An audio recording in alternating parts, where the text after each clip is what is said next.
specifically these Dr. Joe Dispenza meditations, is the turning down of a volume control on Tomminess. All of those sense perceptions and cognition all get turned down. When they get turned down, then there's visions. The visions are not, this is not Tommy having a vision. This is when there's no Tommy, there's visions. So a soul is a container in this universe for what I am. I'm prior to the soul. So when we meditate and we go in and we align with our creator being, the light, the source itself, and we function from that place, meditation is the only tool that helps me remember. And then I realized that I created everything in my reality. It's obvious to me. And if I don't like it, I can change it. And I can change it because I'm creating all of this. I'm creating the context of the conversations. I'm creating the depth or the shallowness of the relationships. I'm creating the pain.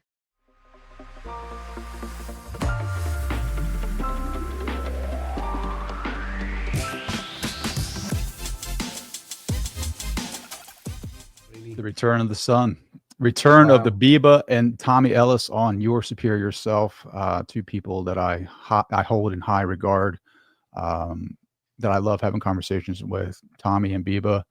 Thank you so much for taking the time.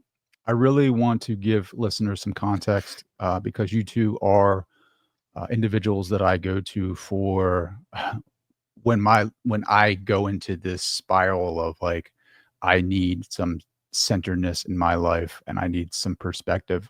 I usually give you guys a shout, either an audio message or a text.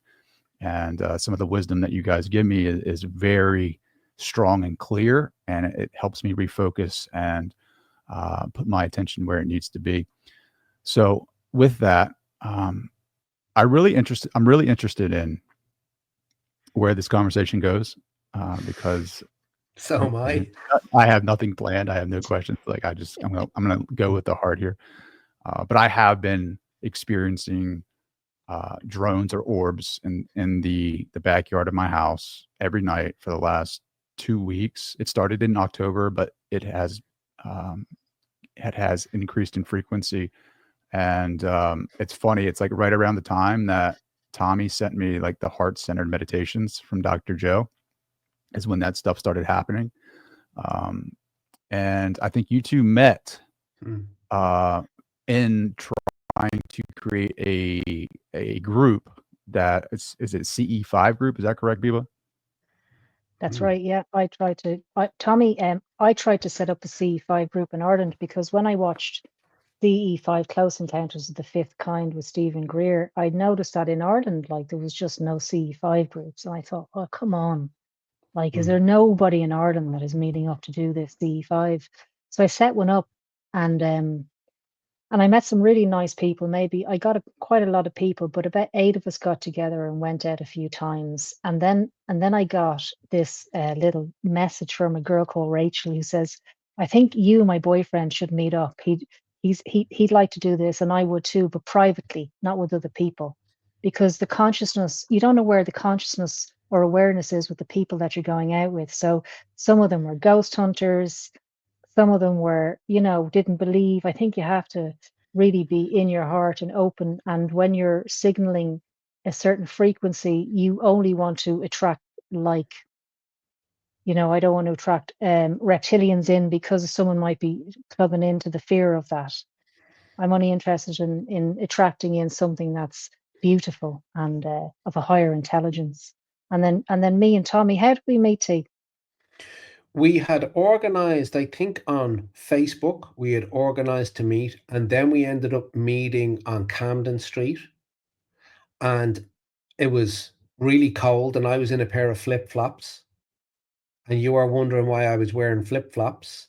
And when we met each other, I remember meeting you on the street, and it was like we knew each other for a long time. Now, I had heard your name before because I know your brother. So I'd heard your name. And it was myself, yourself, and Rachel, and we sat down on Camden Street at a cafe there, and then we got into it. Yeah, we started talking, and it started unpacking really quickly. Yeah, it was great. And it was instant recognition because I remember walking up the street to meet Tommy and Rachel, and I was just like, oh, there they are. It was amazing. Yeah. Yeah, it was amazing. You know, that's the way it Mm. is these days, though, isn't it? When you meet some Mm. people, like Trey, even when you came into the group, it's not like, oh, you have to get it through the shipping down the ice phase. Yeah. You're just there authentically yourself. Yeah. Yeah. Sure. Yeah, no background check, right? Yeah. Like, here's Trey. Oh yeah, we know. It's like we know him. Here he is. Yeah. Yeah. Well, let me ask you this: Amazing. Did you guys see any UAPs, UFOs in that group? We Never didn't. went out. We never went out to do that. We ended up doing other things. We ended up getting drawn to other things. But there was, I guess you could call, an event that I experienced in March of 2013 that I can tell you about if you want to, if you'd like to hear about it, Trey. But it's up to yourself. You know, I'm gonna want to know, right? Like, Okay, yeah. You're priming the engine here, right? Yeah. Yeah, sure. well, wherever you'd kind of like to go in the conversation. But so there's a couple of events in my life where there's like before that event and after that event, and I'm not the same thing after it. That's happened a few times.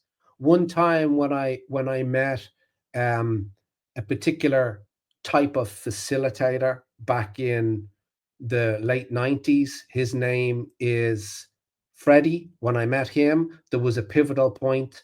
And then there was this event that happened in March 2013 where it was a before and after event.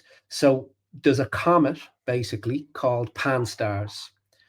And Pan-STARRS was to be visible in the sky over Dublin, and it was to be northwest in the sky.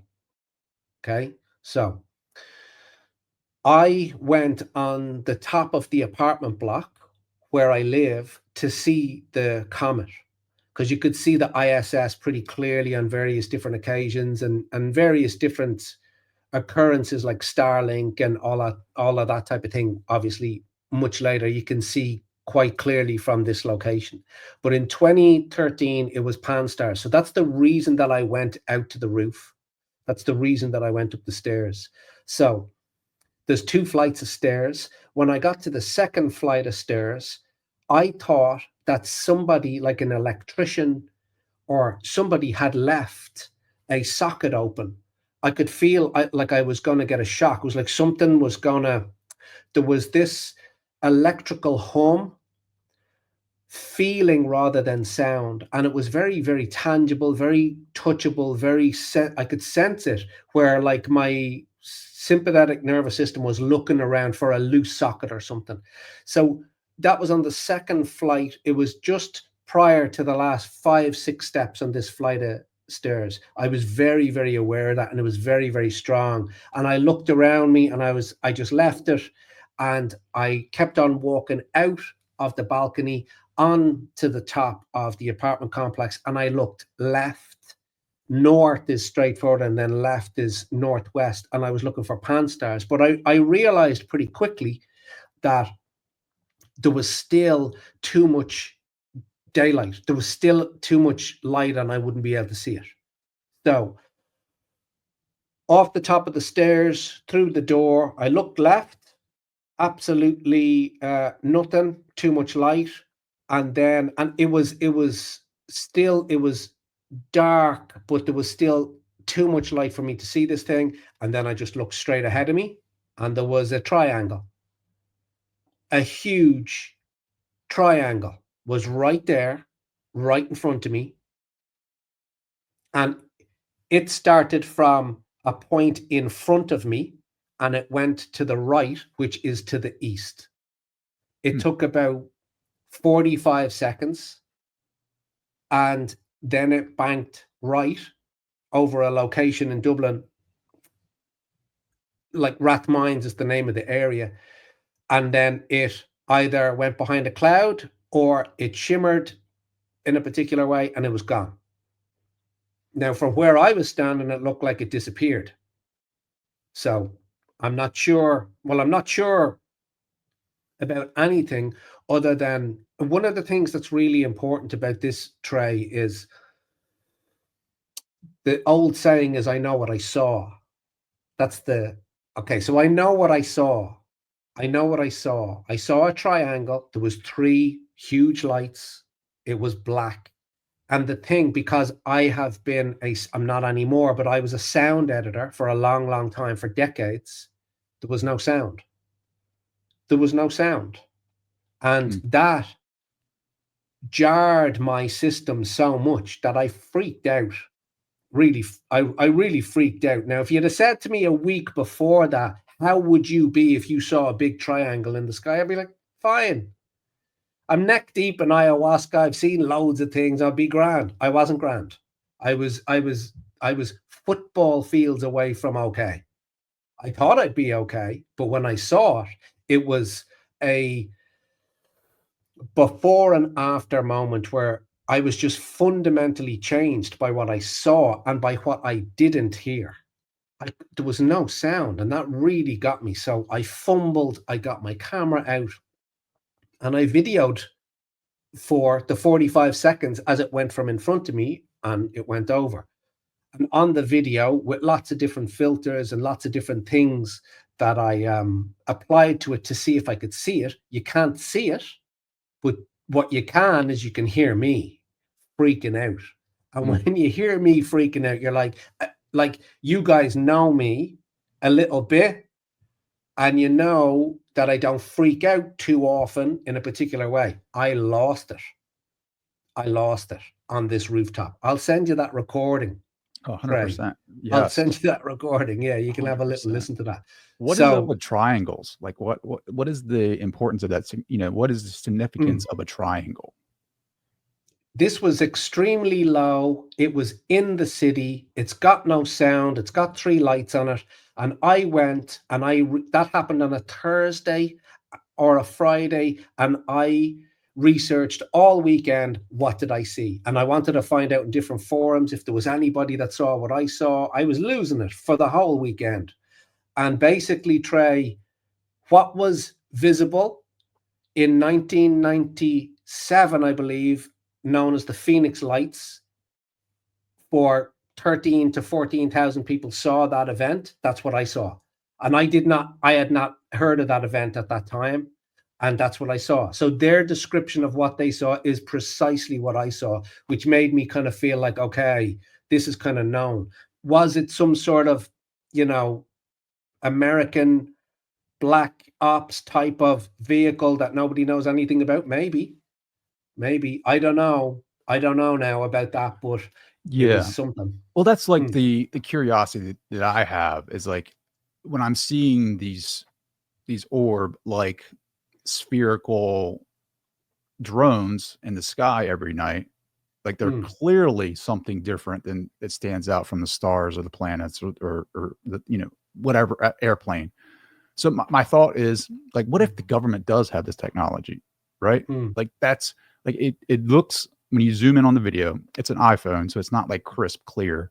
It's not a telescope, right? I can't see exactly where the energy source is coming from, but it's letting, I've sent you guys some of this and you can see some of the different colors and how it changes shapes. Like, there's a episode that releases today, with a guy named Peter Slattery, who says it's like a Merkaba, like it just changes shapes. And if the government has technology like that, you've just been totally lied to for, you know what I mean? Like, think about the energy sources like we could possibly have. Why am I still commuting 2 hours to work? Why can't I just get through a portal and just be there instantaneously? Because to me, this just doesn't make sense. Like, okay, the drones that they talk about, like with the lights and that actually look like a manufactured drone, maybe they could have some high tech stuff like that. But this stuff is like, I don't even know how to explain it. It's like almost transparent, it's like you can see through it almost. It's like changing colors, it's changing shapes like instantaneously. So it to me, if the government has this type of technology, like they have done a really good job of keeping it from us. And it makes me wonder, like, what can we use it for? Like, how can we improve our lives here? How can we use that technology to like evolve consciousness even more? Like, what are the potentials? And so I'm interested in what your thoughts are. And Biba, let's start off with you. Like, have you had any type of experiences with these types of orbs or crafts? And what are your thoughts on that? There's lots really, we could really dissect Tommy's story. It goes much deeper than that, but that's his personal thing. The awareness of what that is, to see that, and I'm really interested in what's in them. I'm really interested to know the consciousness inside of the crafts. And so I have really come to understand, and I feel that it's an invitation. Seeing something is an invitation. It's like anything. It's like you go to a club and you see the girl that you like. So it's an invitation to get your flirt on and hopefully get a date. Do you know what I mean? It's an invitation. Something catches your eye. Not everyone sees that. Why do you see that over your house? And I'm aware that there's a consciousness inside. So much of the conversation about this is about the crafts. You know, like if we went to another planet, right? Us lot got into a ship and went to a planet and we said, right, how do they create those cars? But we weren't interested in what's inside driving those cars. I mean, this is really important, I think, to understand that we are able to connect to the beings inside of those crafts. And when you learn to meditate and go through the Heart Math Institute, go through the Heart Center, like the Joe Dispenza meditations, you're able to communicate with that which is in the sky or which is in your dream state. And for me, seeing those things is an invitation. And through my own understanding of why they're becoming more visible is George Cavaselius. He talks a lot on Michael Scala about this, and it would be a great person for you to interview.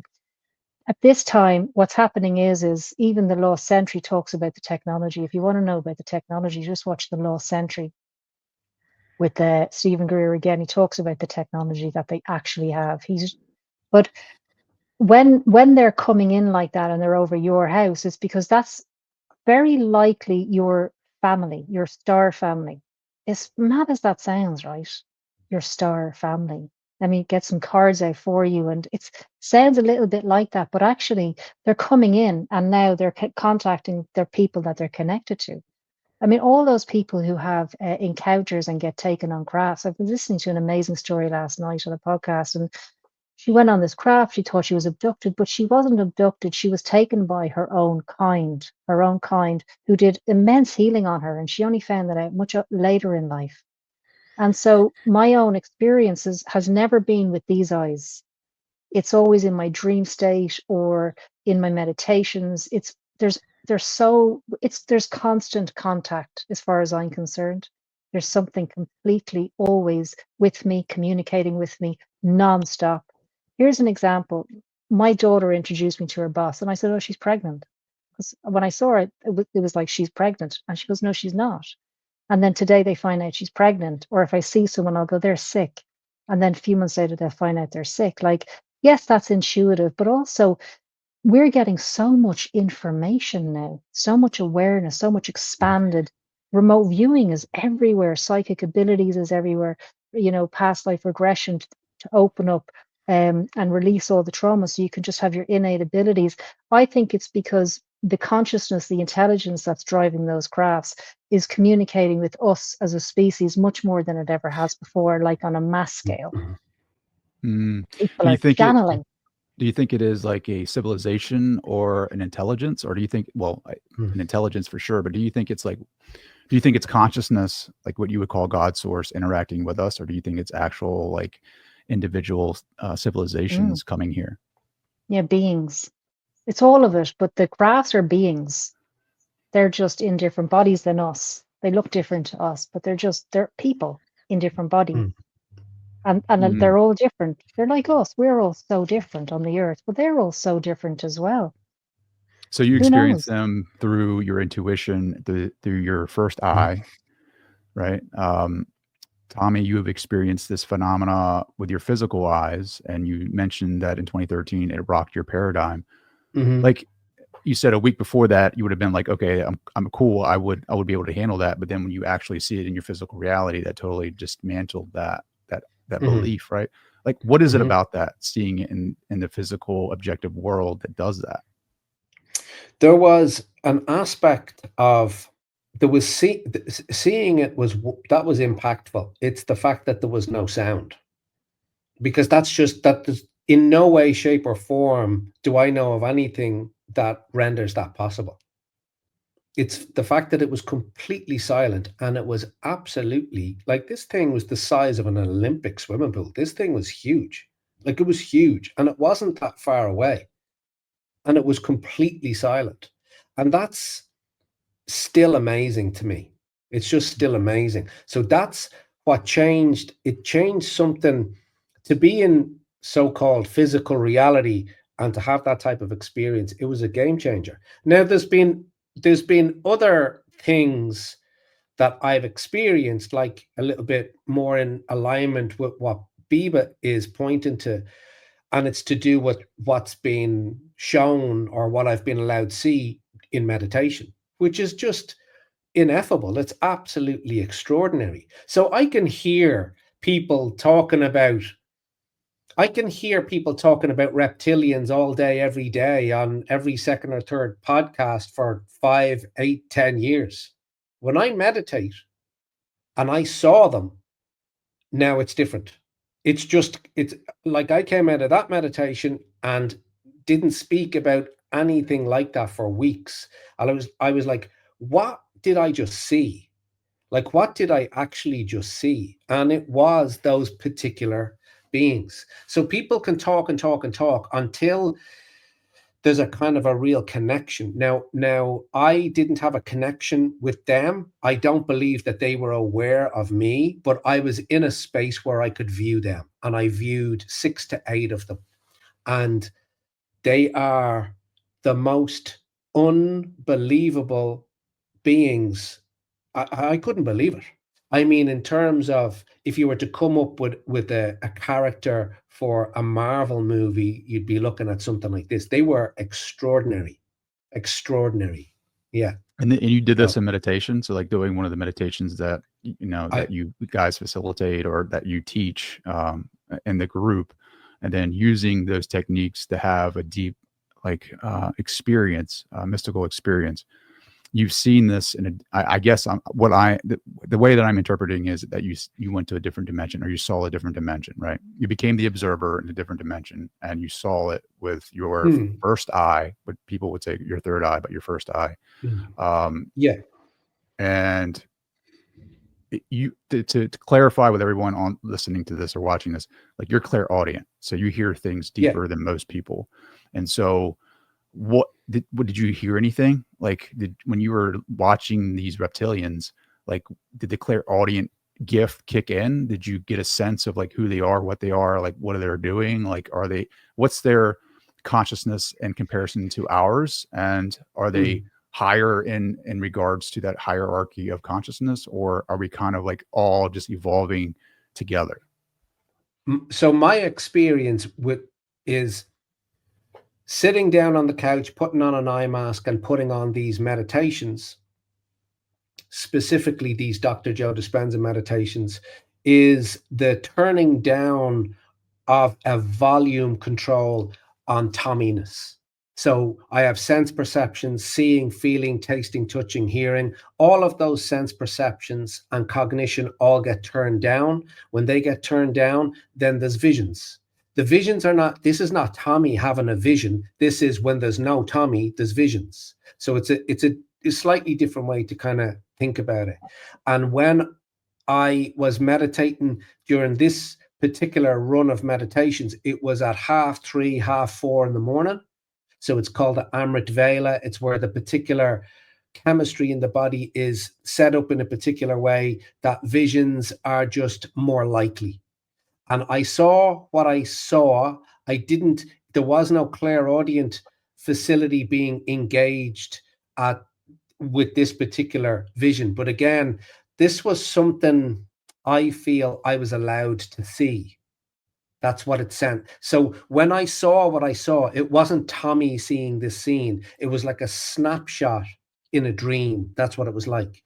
But I can tell you what was extraordinary is the scales that were on these beings, the shine, that was amazing. And the size, 8 feet tall, and how wide they were. I couldn't believe I couldn't believe their shoulders. I couldn't believe the size of them. Yeah. And if I was to say to you that they would feel very similar to when the North Korean army would be in lockstep. They felt military. They were military. That's the only way I would not be able to differentiate between an army person, a general, a captain in an army, and they were in lockstep themselves in a single file. Yeah. Oh, wow. They were military, basically.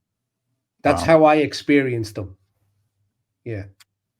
So what does that experience do for you? You know, like what in consciousness, when you get to these points and you have these experiences that Joe Dispenza talks about, right? Like you get into these mystical states of or awareness, like the brain starts becoming an antenna and you're receiving different pictures of visions or dimensions.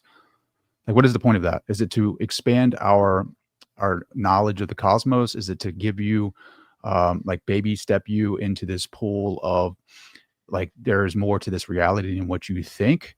Like, is it just, what is the point of that? I guess my question is like, what did that do for you spiritually or in your path or in your road of development in consciousness?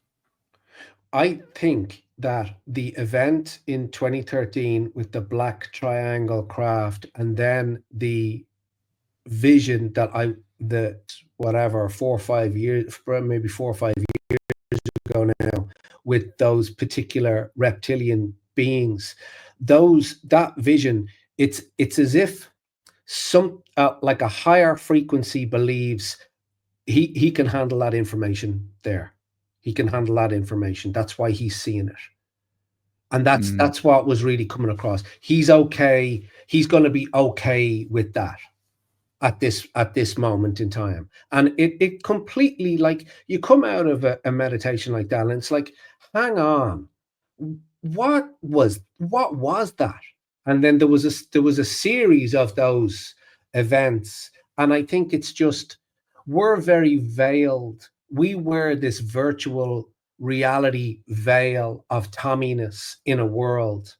And there's an awful lot beyond that veil. And I think when we meditate, we see, or we get to see beyond that veil. And information is getting into our systems, which is completely changing our sense of beingness in the virtual reality game that we're having here.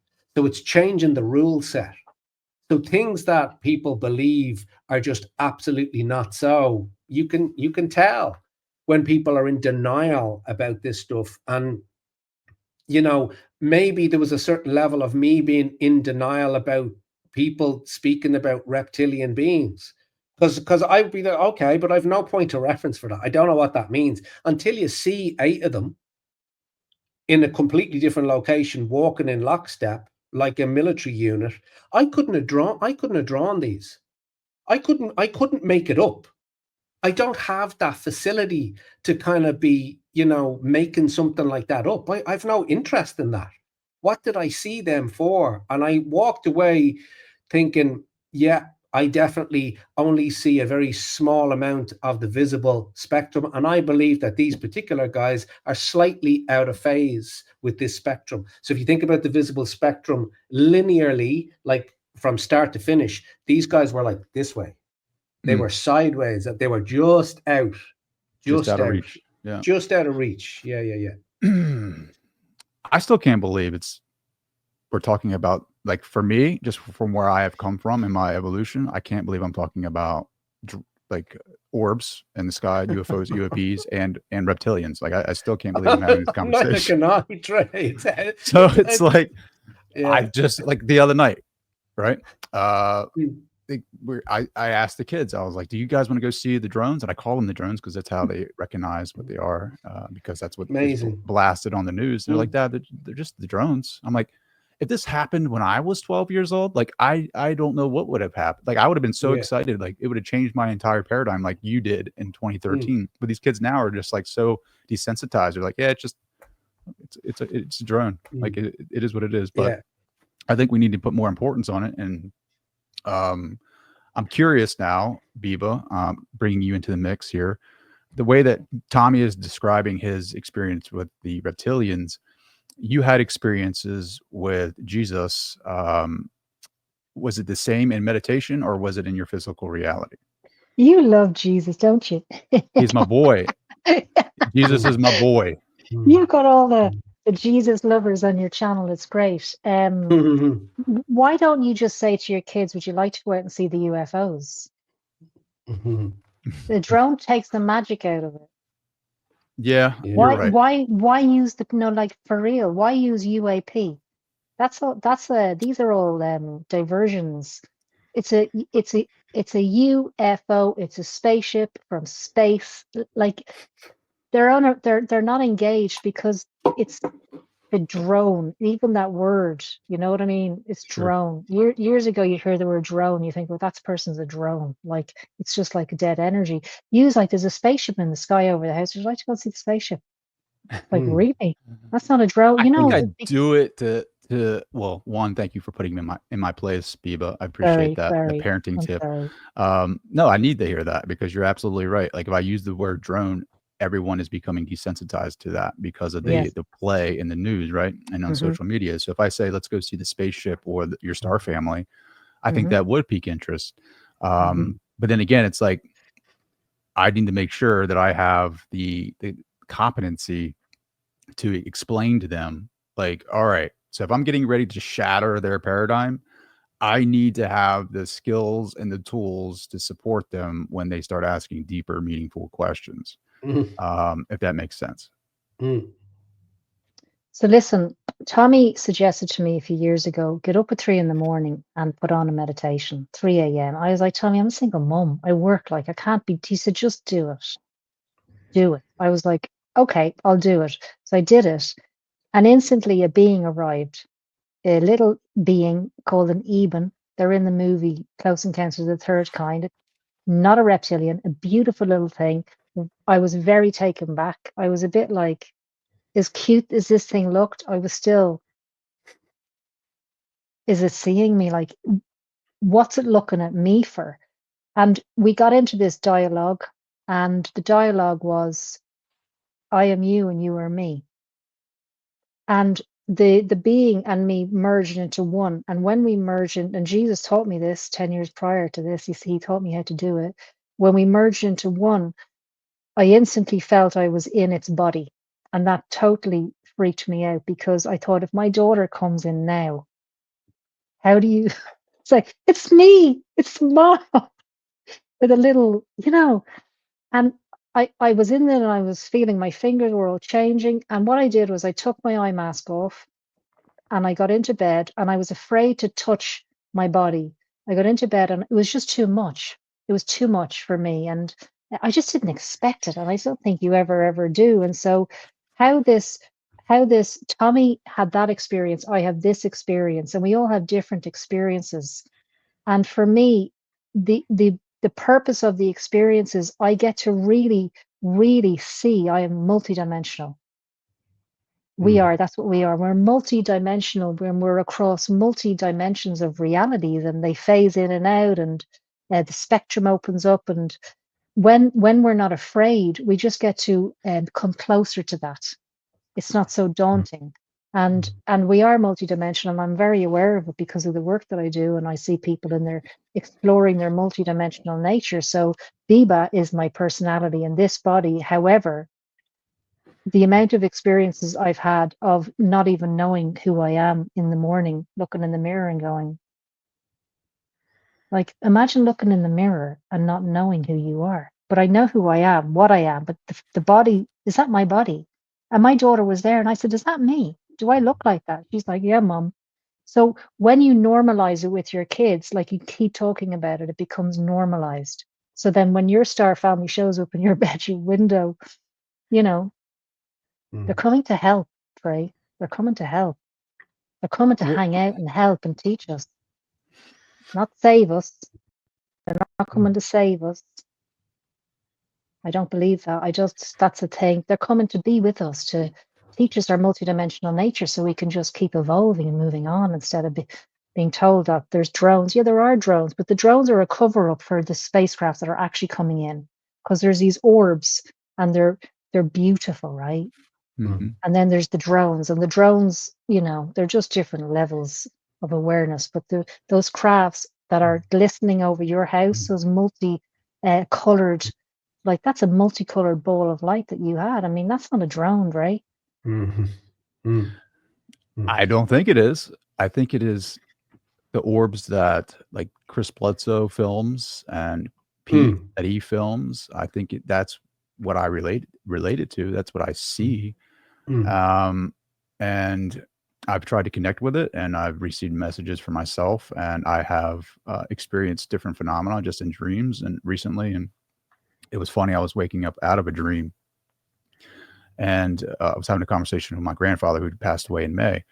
And as I'm coming out of it, you know how you come out of the sleep states and like you can start, that's where the magic happens, is when you're in a deep sleep and you're coming out of that and you're going into wakefulness. Like I heard in my head, it was like, open your ears to hear. And I was like, but I was awake when I heard the final part of that message. So I heard it in my head a bit. I don't know how else to say it. It's like the telepathy, like tapes that you sent me. Like if I have experienced telepathy before, but if I were to say what telepathy is, it was in that moment where I heard without, not my ears, but like in my mind, I heard, open your ears to hear. And it was like, whoa, like what was that? And so this stuff is starting to happen more and more. And I'm seeing a lot of differences in my reality than before when I wasn't doing the meditations, right? Like when we become more heart-centered, and I've spoken about this before, like when we enlarge that heart space, when we start feeling that heart more, you change that electromagnetic field and you start interacting with the bigger field. And now things start happening. Like people, I'm finding like the people that I didn't get along with are now like friendly, like I'm experiencing love in a different way. Like as a man, like I didn't know what that was. And so I'm learning to love more. I'm learning to receive love more, and everything is changing. I mean, in the US, it seems like there's a lot of chaos going on, especially in LA with the fires. And I would love to hear your two thoughts on this. But to me, it's always darkest before dawn. It's always darkest before dawn. And I think we're moving through that right now. Like I'm not saying that, dawn is right around the corner. I'm saying that this needs to happen. And what is happening in my field, what is happening in my reality is essentially what is happening within me, right? There's a death taking place inside of me of what Trey was as the persona. And so there's a grasping for what that old self was, and there's a conflict and a battle, and there's polarity, and there's one side of the country is on fire right now and the other side of the country is on ice, like it is freezing here. And so there's that duality. But for whatever reason, I am being guided to understand that there's a merging taking place within me.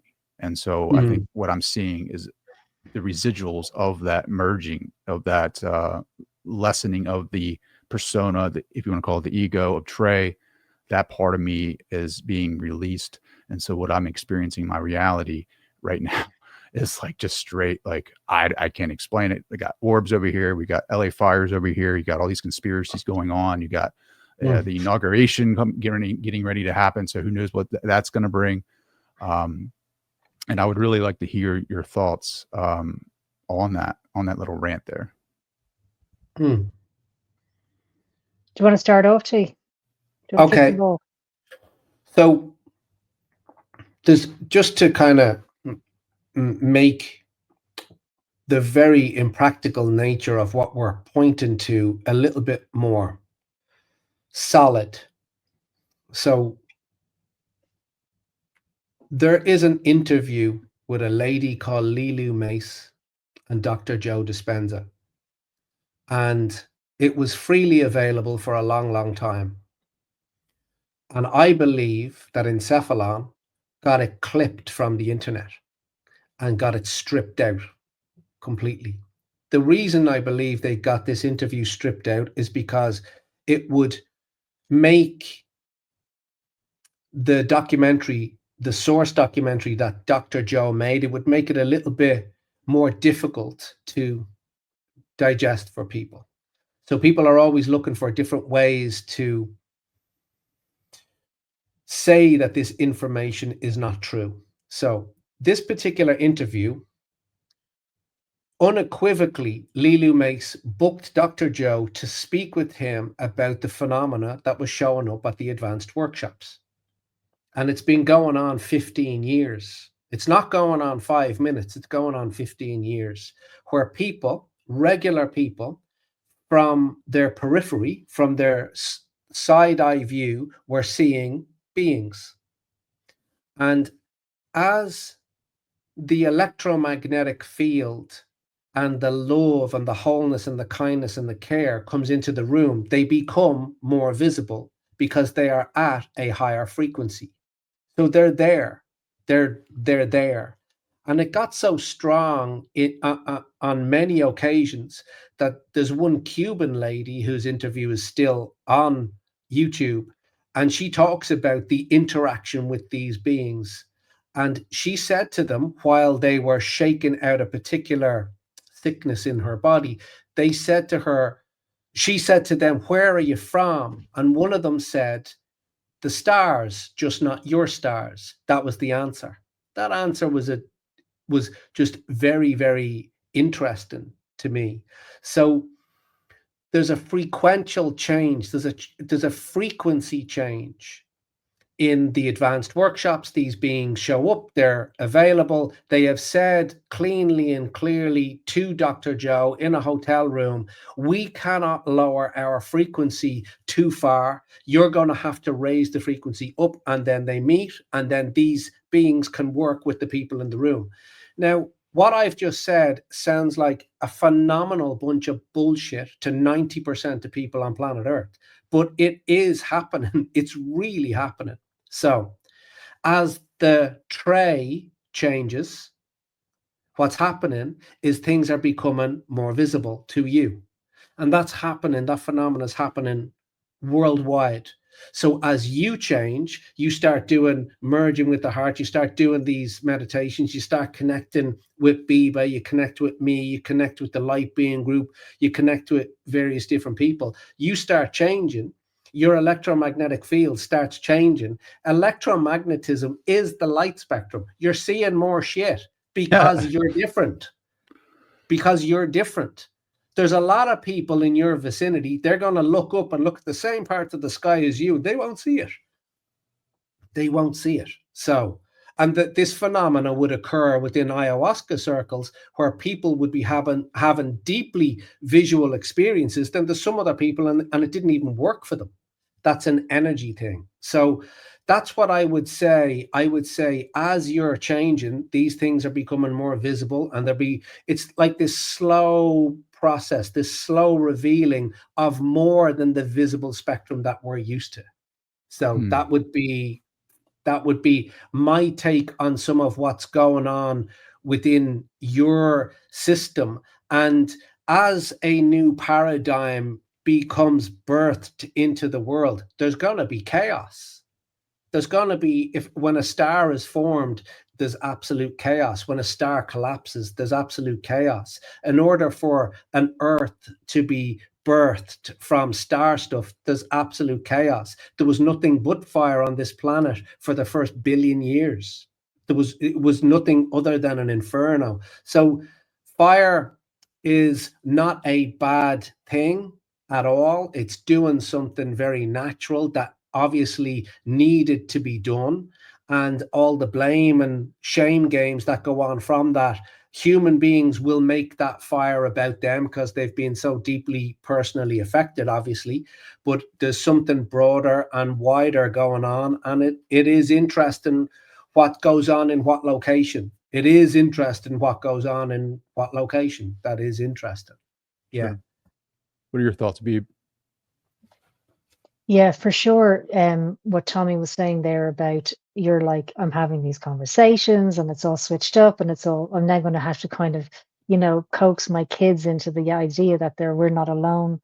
Like that's a beautiful space to be in. And for me, I think that this information and this contact and these relationships, they're always there. It's not like it's showing up. It's always been there. You're just able to see it now. Because as you've changed you've let go of a lot of what you're not and all those old dense frequencies. So when we become aware that it's always there, in fact, we're waking up to it. It's not like suddenly it's there or we're having experiences. We've always had experiences. The more I let go of my fear, and my fear is I just don't want anything crawling around my room when I'm sleeping. It's just, I've seen way too many movies. I watched Communion way too many times as a kid. That movie, I really understood that movie. Like, how would you know? I loved that movie. So, but I'm aware that we can set our own limits. You don't have to be afraid. Like, we can set our limits to what we want to experience.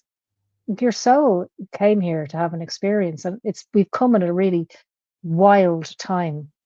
And so all I know is I don't really know much about the fires in LA, or I personally will go down the opposite route to Tommy and say it's totally manipulated, and it's all a distraction, and a lot of what we're seeing, some of it's natural on the earth as it shifts into its next frequency, but also there's a lot of manipulation because there is a lot of chaos, and it's forever distracting. How about not just, I get caught up in it too, and I think, hold on, just keep centered in having your own experience here today. And that's not a denial of what's going on. It's just, how much is that affecting me?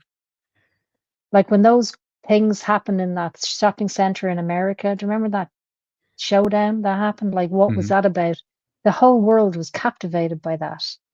So much so, and then all these crazy stories came out, and some might have been true and some might have been made up. However, in all of the stuff that you're witnessing and experiencing, you've got to stay centered in yourself and say, where am I in all of this?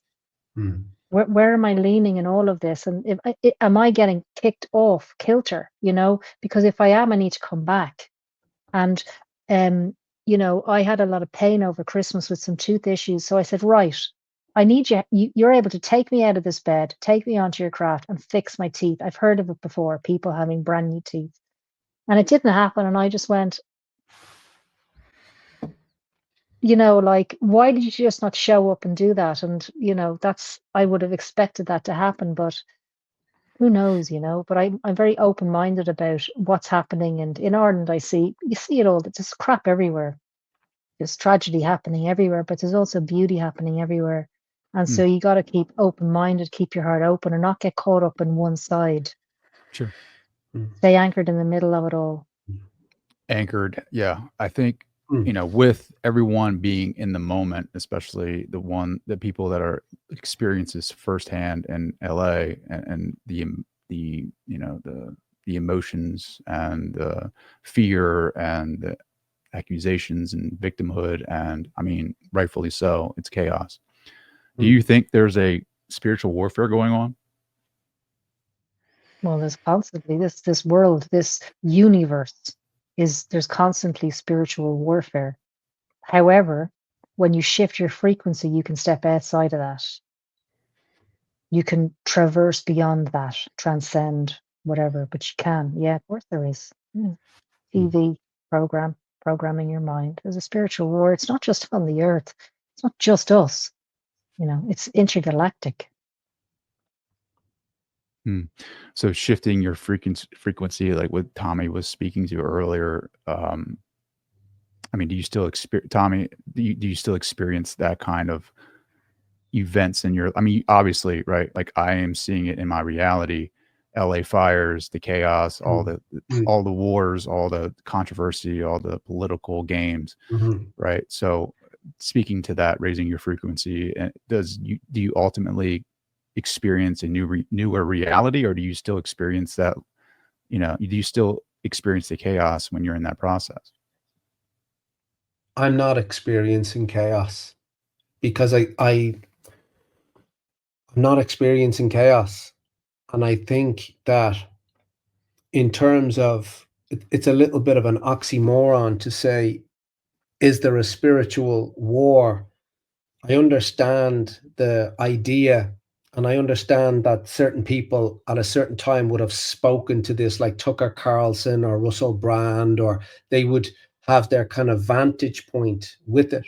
One of the things that human beings, they're not very skilled at is they're not very skilled at when they kind of have their ideology, they'll go to war and use their ideology as a battle axe.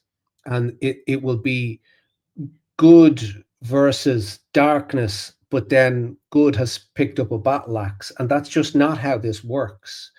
The actual measurable field around you, when you're feeling joy for the sake of it and for the fact that there's an awful lot to feel joyous about, when you do that, what happens is the only thing that's going to take you off that perch is when you choose through a thought to let your frequency go low and match the person that is in that lower place. There is the potential for human beings to face something that is like adversity, but shine in that adversity with that type of nobility, with that type of courageousness. There's an awful lot of examples of that as well with what's kind of moving through the world. But human beings are kind of programmed in a particular way that the news equals bad news.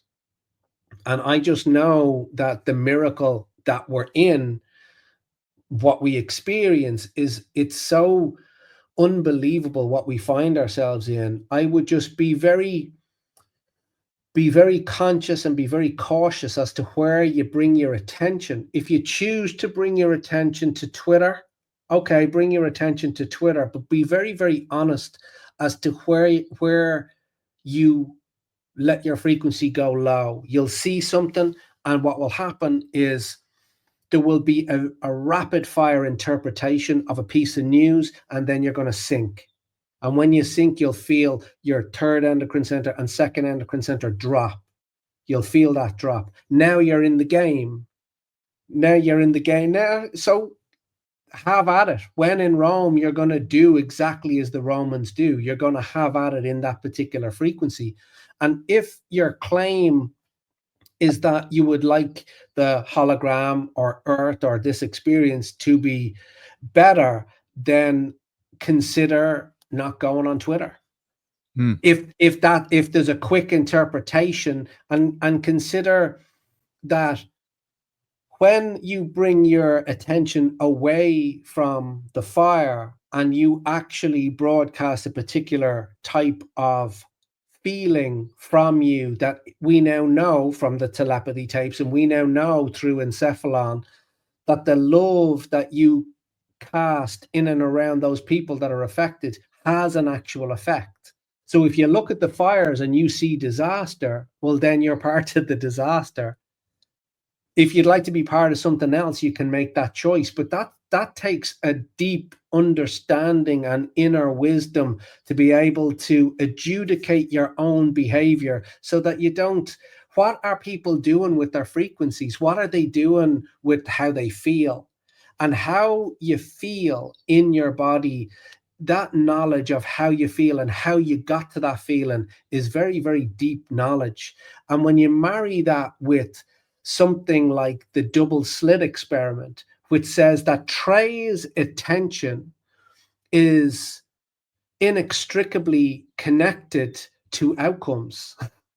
So when Trey feels he's having a difficult day, his kids are winding him up, there's 10 drones over his house, he doesn't know what they are, and now he goes on Twitter and he looks at a fire. Now you're gone somewhere that you don't really. A lot of people autonomically through their nervous system are giving their power away, Trey. They're giving their power away, and they're not allowing themselves to sit in the light of what they are. They're giving into the kind of social media sugar around all of this stuff. Like Sure. Donald Trump and the inauguration and this, that, and the other.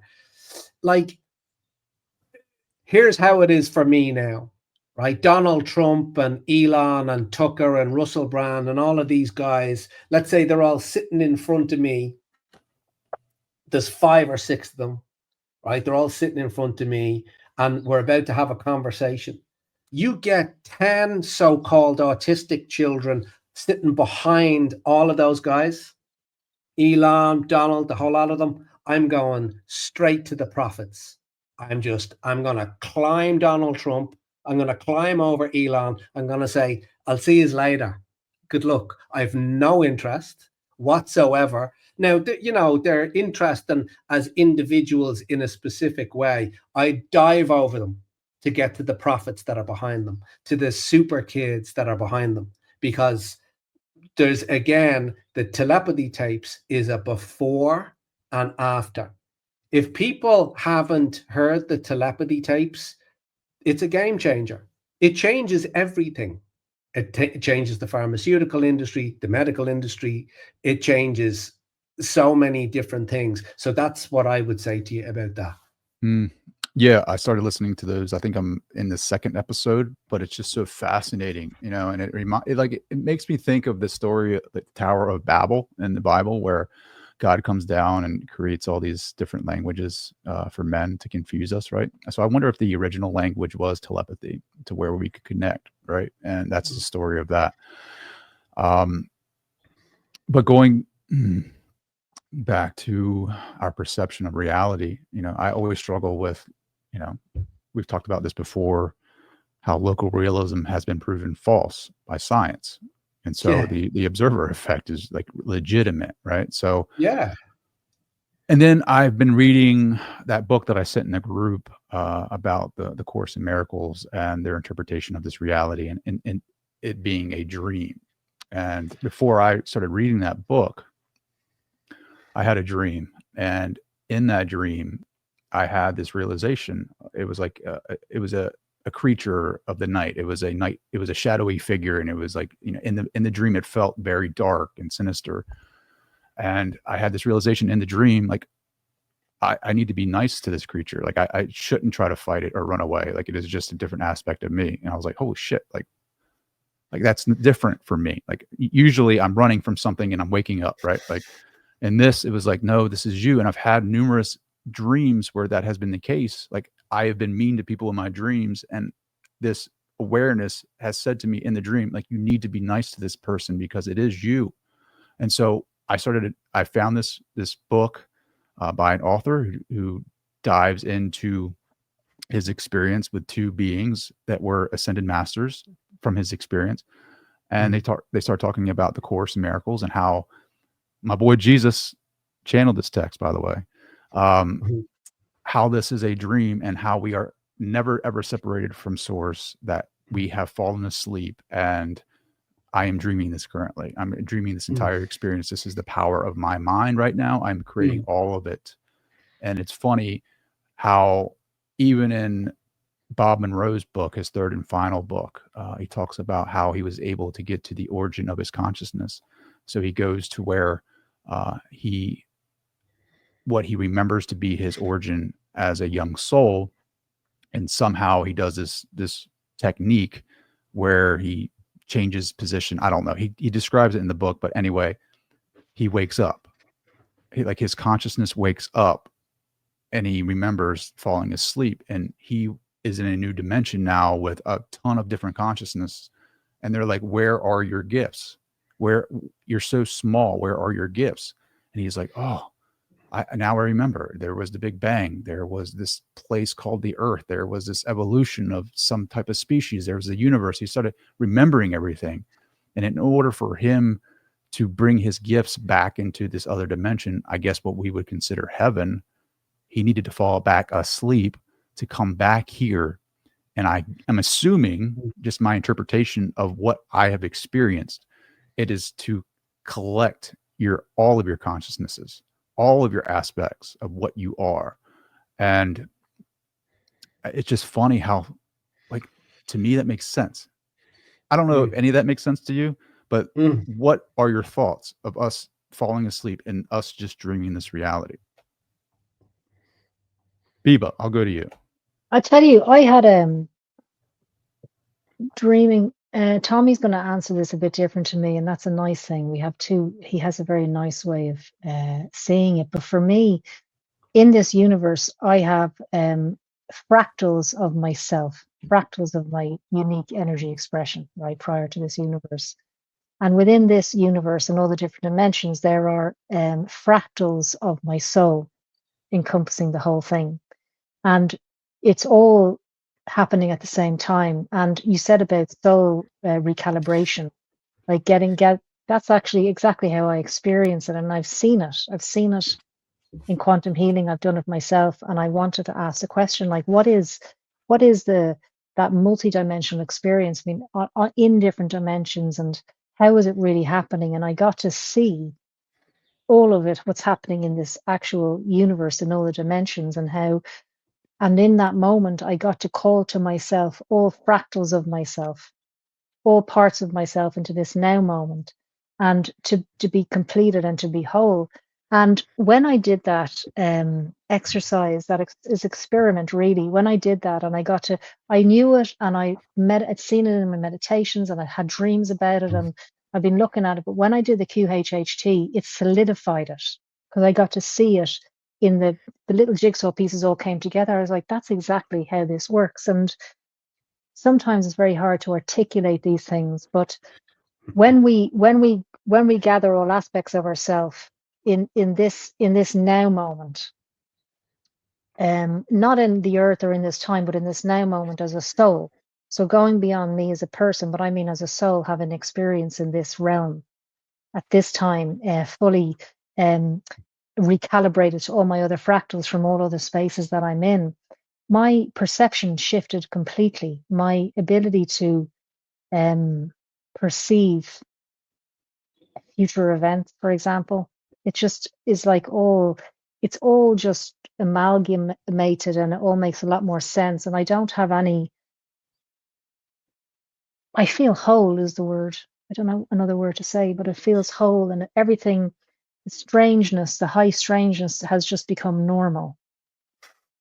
You know, it's a very normal thing. So I had a client ring me the other day, and I'd already had the dream the night before, exactly the same words I was saying to him I had in my dream, like 6 hours before I spoke to him. And that's become normal for me now. And it's not that it's always been like that. I'm just becoming much more aware of it. And this world that I'm in is, for me, the earth is real. It's a living being. I'm a being. You're a being. Tommy is a being. We're all in this realm having experiences. Whether or not this realm is transient, I've seen it's malleable, it changes, it shifts. I've seen it. I've seen dimensions blend and merge into one. So, you know, is it real? Is it not real? For me, it's very real. Me being a being in this realm is very real with the other beings. But the 3D matter, like all of this stuff, is it's just not really there. It's just I'm in a beautiful room, but like I've seen this room transform into something else. I've seen it phase. So yeah, does that answer the question? No, but it just gives me 1,000 more. Well, I mean, like in the dream, when you're dreaming, you're creating that room with your mind, right? Like, so everything feels real. You feel like you're having conversations. You feel like you're weighted down by gravity. I mean, so like your mind, your larger mind can be creating this as well. And you're thinking that this is all real, but science, you know, has said that this isn't, this isn't real. Like you're just the observer. So the observer can be, what movie this made sense in? It was, what is it with Leo? Inception, I think it was. I don't know if you guys saw that, but when I had these dreams, experiences, I immediately thought of that. I was like, how deep am I right now? Like, am I at the, like, is there deeper dimensions of like sleep and dreams? Like, I'm immediately looking for a top now to spin because I need to know what reality I'm in, because it feels like, because the reality of my childhood is freaking far away from what I'm experiencing now. It's not Teenage Mutant Ninja Turtles and Pizza Hut and all of that stuff. It is 2025. We've got orbs, we got UAPs, we got reptilians, we got the Biba Frequency and Tommy Ellis on the show talking about consciousness. I mean, this is a reality right now, and I'm excited personally because I'm seeing it around me. I'm seeing people start having conversations that they normally wouldn't have. Like I am bringing my friends in who are, stuck to the TV trying to watch the NFL playoffs, and we're having conversations about UAPs. It's like, I'm not just making up these conspiracy theories. I'm experiencing it in my backyard. Like, I'm a psychology student. Like, I need objective, rigorous study, peer-reviewed articles. No, I'm looking up in the sky and I'm seeing a reality that I've never known before. And so that's new. What else is there? Right? Like, what else is there? Like, what else is there? Right? And that's why I love our group in the chat, because it's like very supportive. It's not like, it's not going out into the community and having a weird, or going to a party and like being the odd guy talking about, freaking star seeds and intelligences and star families, right? Which is great. I would love to have those conversations, but this place is a safe place where we can unload all of our theories and philosophies and be surrounded and supported with a group of people that have these experiences, that are there to help you evolve as consciousness. And I think that group has its own consciousness collectively, right? And what are your thoughts on that, Tommy? Do you think it has its own little consciousness there? Yeah, it's the Light Being Meditation group. That particular group is just very interesting. It's not what I was expecting. It's not what I had set up. I simply set up a meditation reminder group. That's all I had done. And something happens to people when I started to show up in a particular way very consistently. And it creates a particular type of light that people feel safe inside of themselves to explore in particular ways. So it's just unpacked and unfolded in a very particular way. And it's extraordinary what's going on, and the private messages that I get from people and what's unpacking and unfolding for them. They're changing and things are getting easier. Oftentimes they'll get more difficult before it gets easier. So the group is the community, and the power that human beings have when we're together is extraordinary. So there's something I want to say before we get off the subject. So both of you guys have mentioned dreams, and what we do as human beings is we just will use colloquialisms that will help us kind of explain something. So Trey, you've pointed to certain dreams that you've had. Okay, so they're not dreams. They're locations where there's activity. They're not dreams. When we come back to this place and we wake up and Treyness or Tomminess or Bibaness starts to wake up, what you'll notice is the so-called dream goes into remission. It's like, oh, I can't really remember that. So you know that phenomena where you're like, I had this amazing dream, but I can't remember any of it. So those have been named the forgetter veils. They've been named the forgetter veils. So there was a 5-methoxy dimethyltryptamine group that I was a part of for a short period of time, where people were smoking this particular type of DMT. They would have a life-changing, extraordinary experience that was literally life-changing. And 20 minutes later, it was completely gone. So they were allowed let's say, see a particular thing, and then then the forgetter veils start to drop, and then you can't really remember. So when you're having these so-called dreams and you remember them, and there's a theme, they're not dreams. They're actionable lessons that are happening in other dimensions. So that's the first thing. When I hear you say certain things inside of me, I'm like, that's not a dream. It doesn't have that type of frequency to it. So that's one thing. And there's another thing in terms of the Course in Miracles. The Course in Miracles says, you and I, being the dreamer of the dream, we give this place all the meaning that it has. So the thing that's a little bit difficult for people to understand is Trey is not dreaming. Source has dreamt a Trey.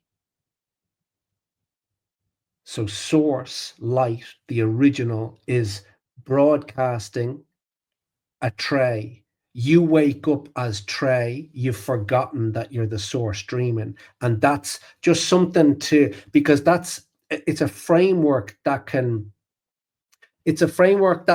be like a gift that keeps on giving, because when you start to try and adjudicate from Trey, it's the wrong direction.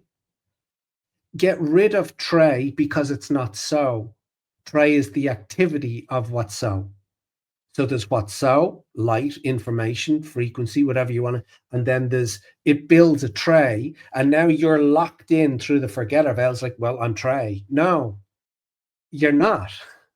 That never happened. And every single NDE account that you see will show you that that never happened. This is as real can be to your sense perceptions. You're seeing, feeling, tasting, touching, hearing, intuition, smelling. But that's how we're locked into this place. So there's a plug that goes into a socket. And when the plug goes into the socket, everything lights up and you wake up in the morning.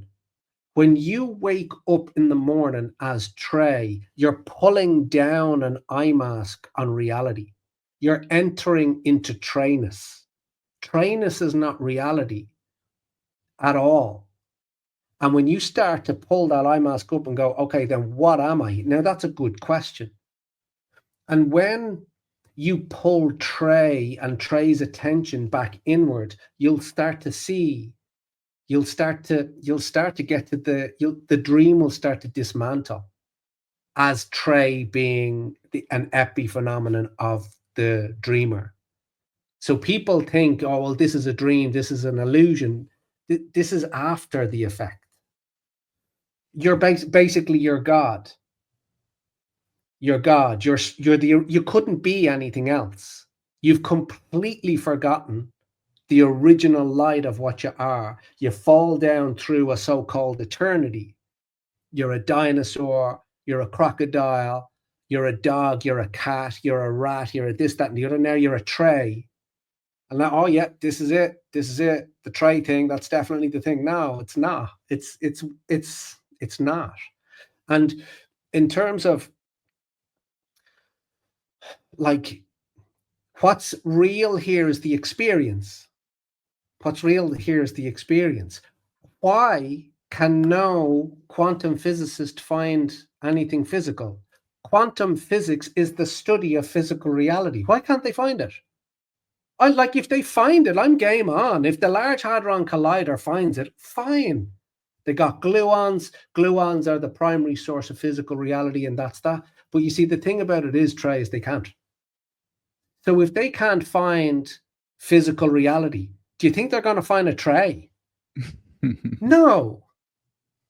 They're not going to find a Trey because it's not so. It's just an experience that light is having. Light has to forget it's light and then wake up. It's like, oh, I'm Biba. All right, then. Let's see where that goes.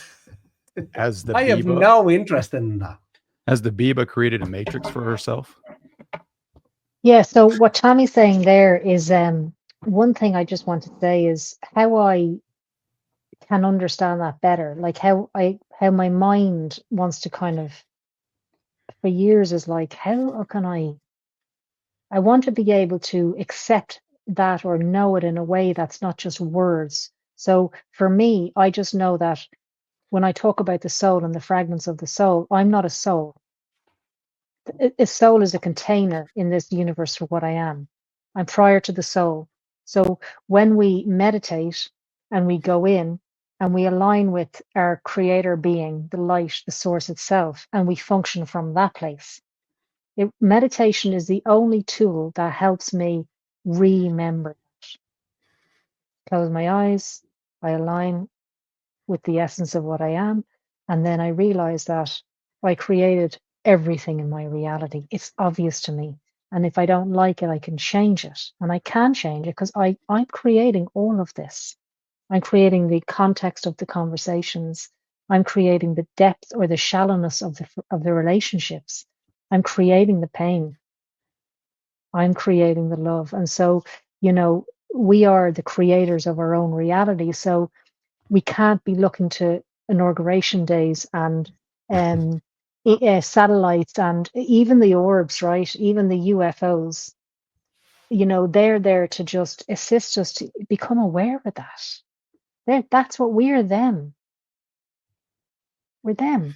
They are us and we're them. They're not here and we're there. This is about pure equality. You're even like wearing it on your t-shirt as a reminder to yourself that I am. I am. Mm-hmm. Yeah, sure.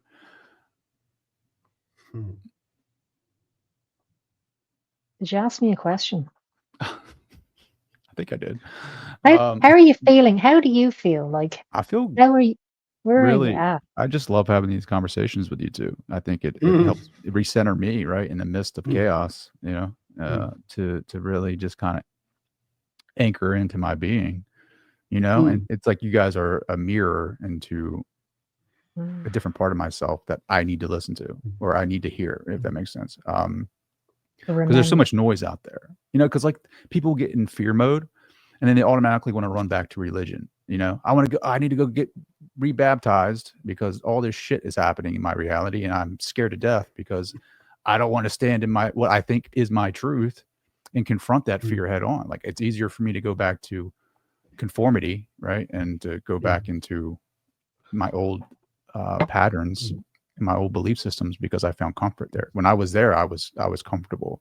But when you step outside of that and you start experiencing a whole new reality, you start meditating, you start doing all the things, you stop drinking, you stop hanging out with old friends, like you start vibrating at a different level and your reality starts to shift and it scares you a little bit because now you're, to Tommy's point earlier, you're experiencing and seeing new things.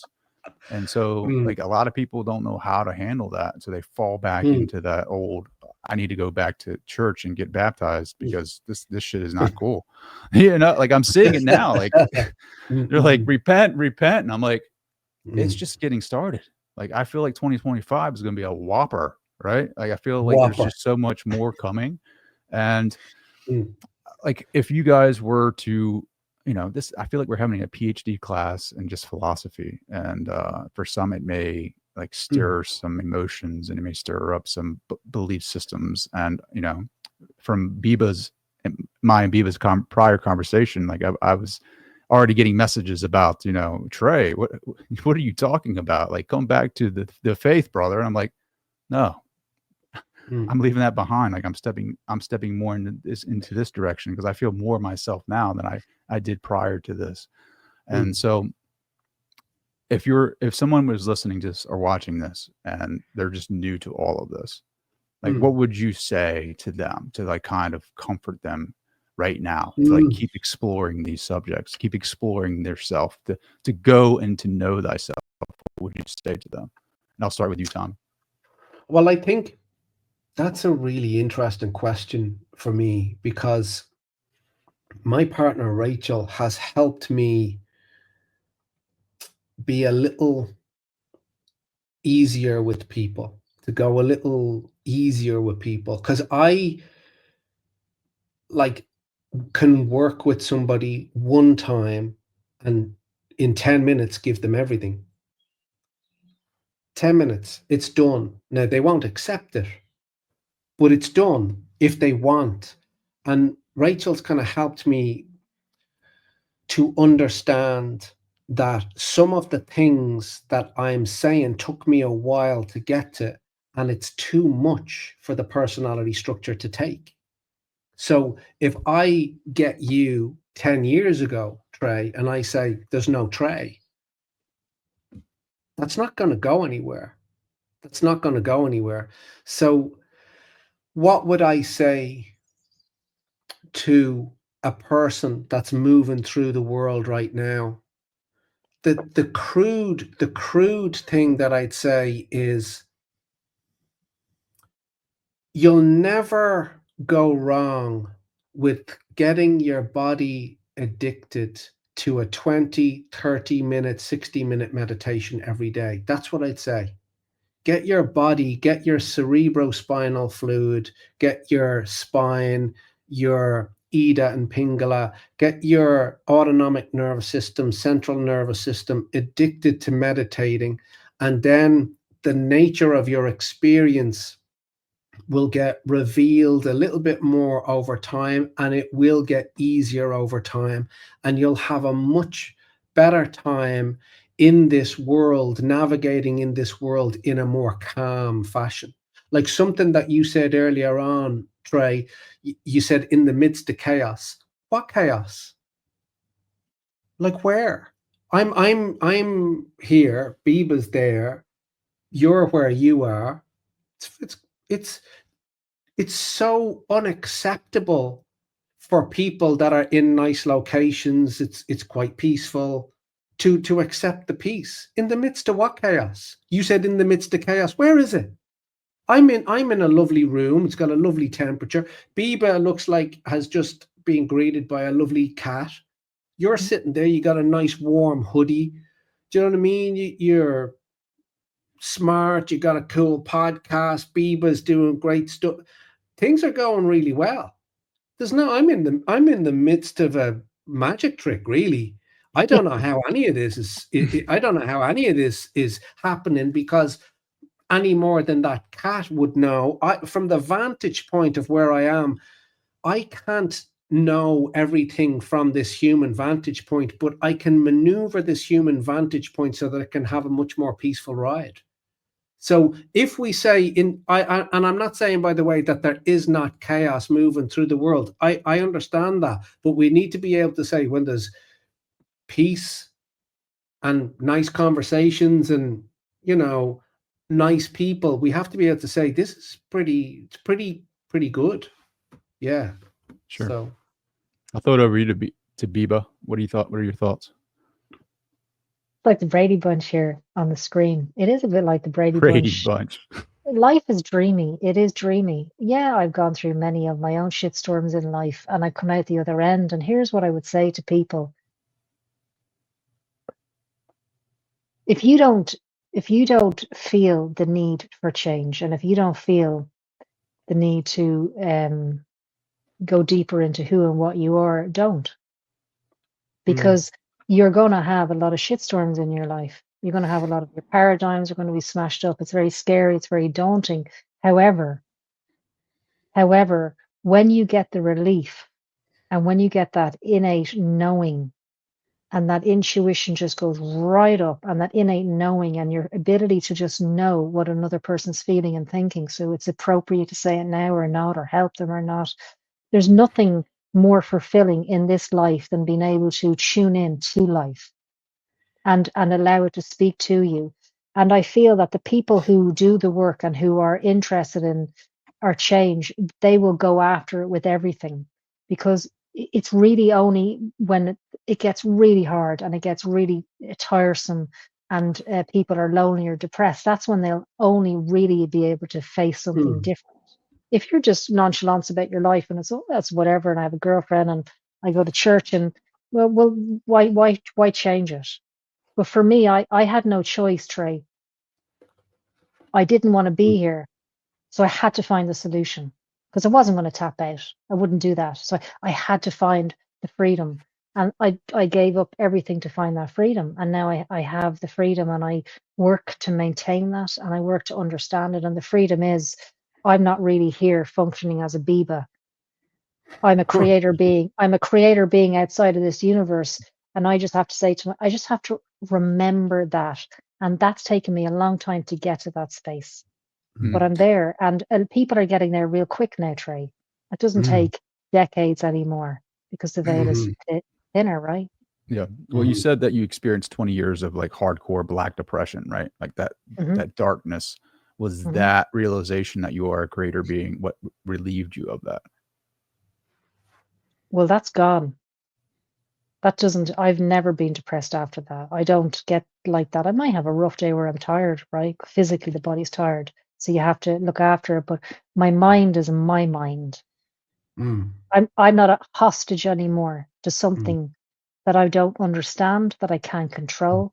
Like when I'm at night and I feel there's something trying to communicate with me, there's a thought process, there's fires. Look at the fires. Look at what's happening in the world. When I feel that being drip fed into my awareness, I just go, you don't have permission. You don't have permission to destroy my playground. And here's something I want to say. When people say, but when you close your eyes, you're in your imagination. I do hypnotherapy, right? And the reason why I'm saying this is your imagination is where everything happens. It's the quantum field. It's where everything is created. When we meditate and we go into that space, how come I'm a completely new thing? You're a new thing. Tommy's a new thing. This isn't like Fantasyland. I didn't spend 30 years talking to Jesus and hanging out with Jesus, and I'm still exactly the same person doing the same thing. I'm a totally different creature, to what I was 10, 20, 30 years ago. So this is very real. The thing is, guys, you got to believe it. You got to believe in yourself and be willing to believe in something other than the Bible or the Quran, or the Nag Hammadi scrolls. Like, go beyond that. You're a creator. Maybe you wrote the Bible. Maybe you wrote it. Like, step out of your paradigms. Maybe you wrote it. Maybe Biba the Frequency wrote it. So I've been reading some literature about the spiritual evolution and the path of that. And Peter and I talked about this on the episode. As you evolve as consciousness, you will experience resistance to that. I feel like there is a gravity effect when you start evolving. Has that been the case for either of you? Hey. Go on, T. So, I think of everything in it's an easy framework for me is to think of everything in terms of frequency. So we think about frequency. So there's a frequency of Tommy 20 years ago, the biological family that I grew up in, this and that, and it's a particular frequency. When you start to investigate the nature of your own experience, and by the mere fact that you'd like to have a nicer experience in your day-to-day life, you start to change. And when you start to change, the radio tuner is moving from your original family or work that you did or recording studios, and the tuner starts to go up the dial, and it's at a different frequency. But as it crackles between 90 FM and 100 FM, as it does that and as it crackles, lots of stuff falls away, and that can be difficult for people. That can be difficult. So, it's just the radio dial changing. Don't be worrying about it, and just allow yourself to frequent the new place. And if people have a difficulty with you, like there would be certain people that would have a deep difficulty with me, and it's such a compliment because of how they are broadcasting themselves. It's a real compliment when that person doesn't like me and thinks I'm full of it. That really helps me. I'm like, that's a beautiful compliment, because I see how it's unfolded for them and they're in a bad way. Usually that's the case. Yeah. So I just think of everything in terms of frequency. What about you, Biebs? Resistance to evolution? Resistance, yeah, you're going to meet parts of yourself that you don't like, whether you call them beings or people saying, come back to your faith, brother.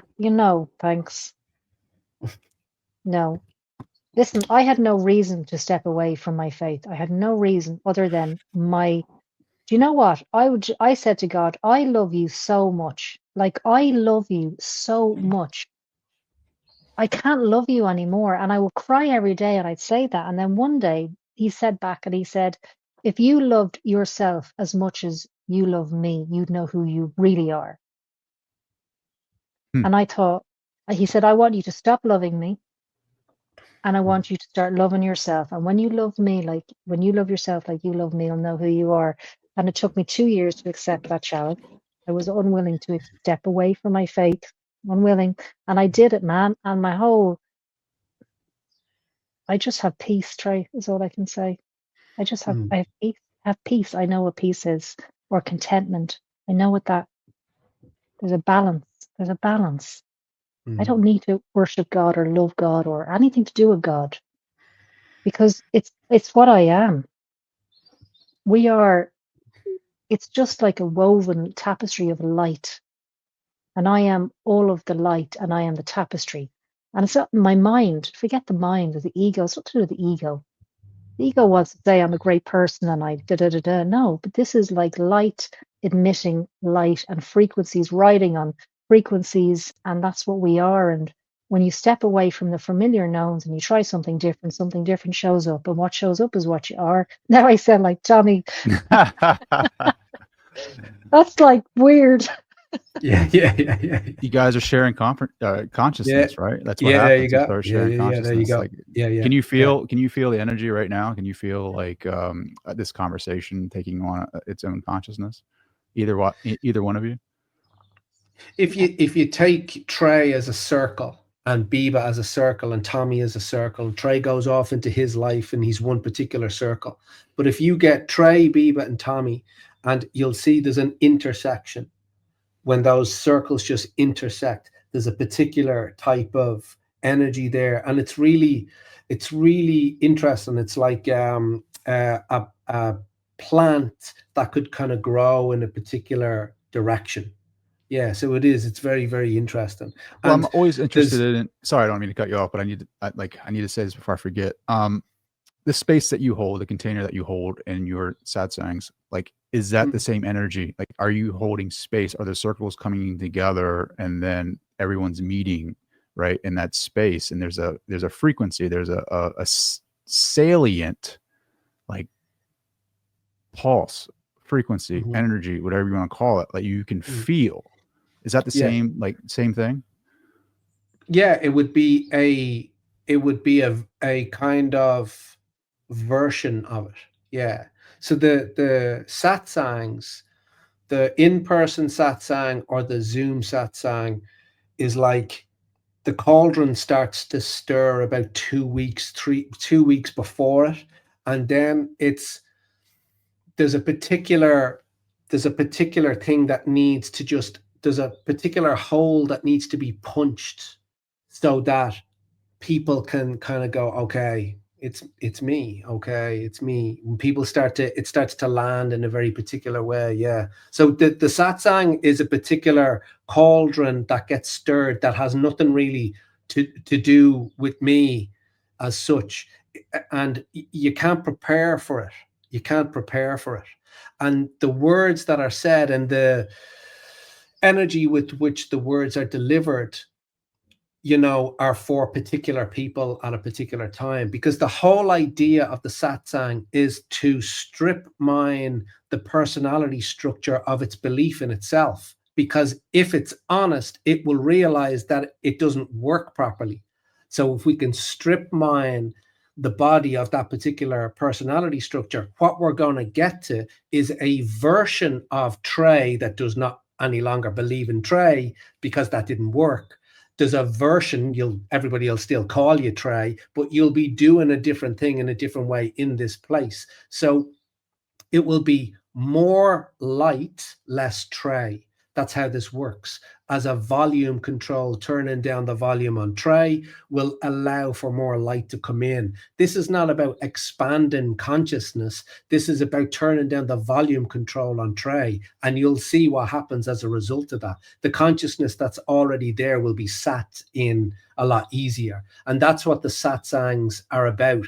And when you can strip mine a room, like when you can strip mine a room of the personalities, just gather them up and get them to bounce. When you can do that, something shows up, and what shows up is what we are. It's very tangible. It's very, very tangible. Yeah. I love that. I think as I sit here, I want to know your thoughts on, like, if we're God and we're dreaming this up, or if we're God and we're having this experience, like,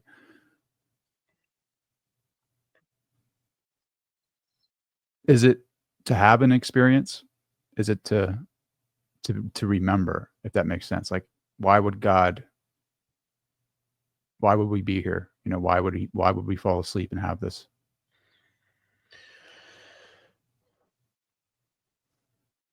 The biggie, isn't it?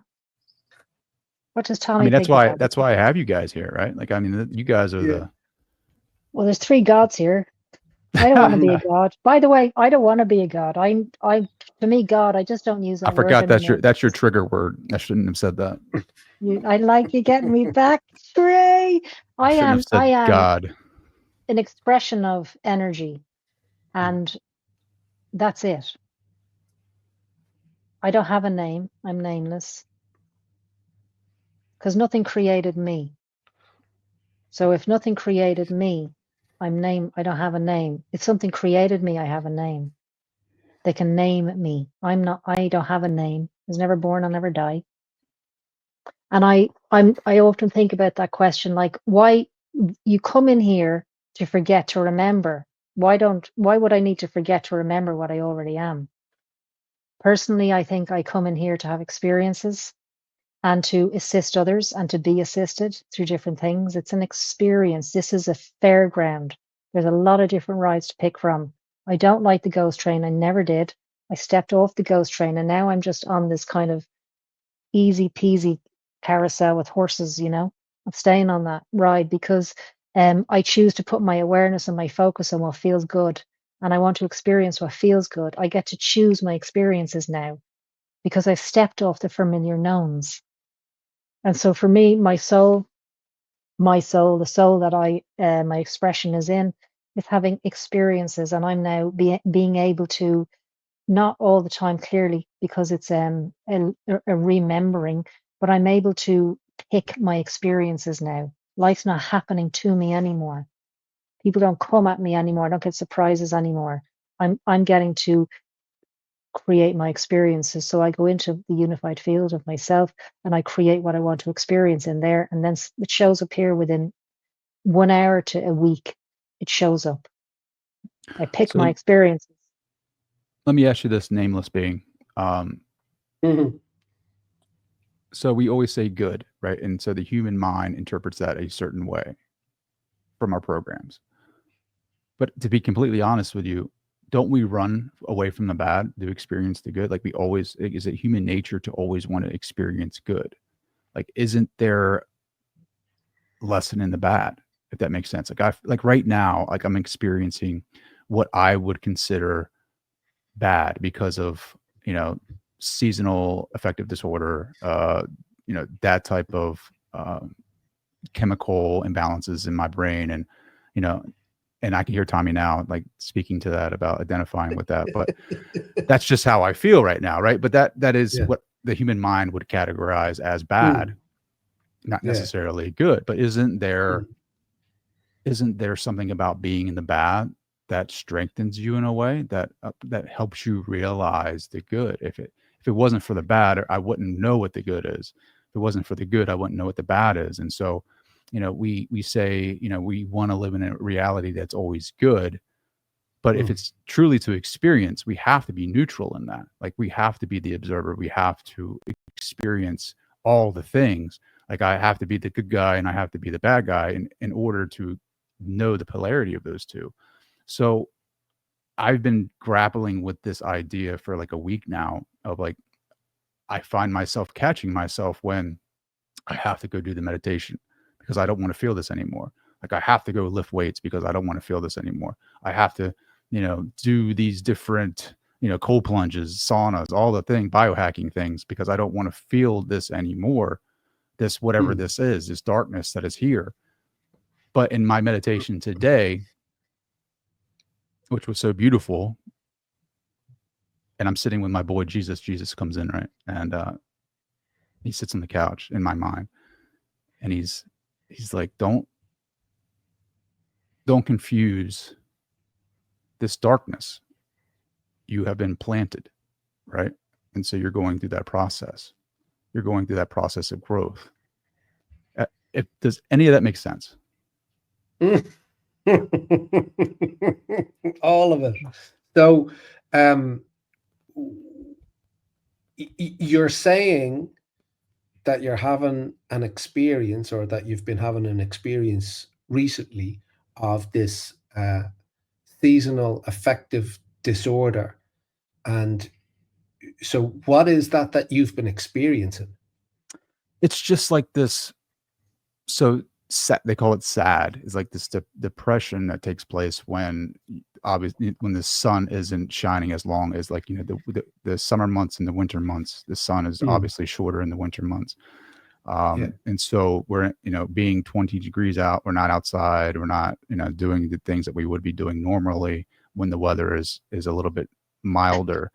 And so we are basically, I don't know, I can see myself feeling more doom and gloom in spurts throughout the day. Like, and I force myself to go for a run outside when there's like 5 inches or 6 inches of snow, and risking, slipping on ice just so I can get that cardio in to feel better, right? To feel different. And, and so I guess it's depression. To quickly answer your question, I think it's like some type of depression, or if I were to label it.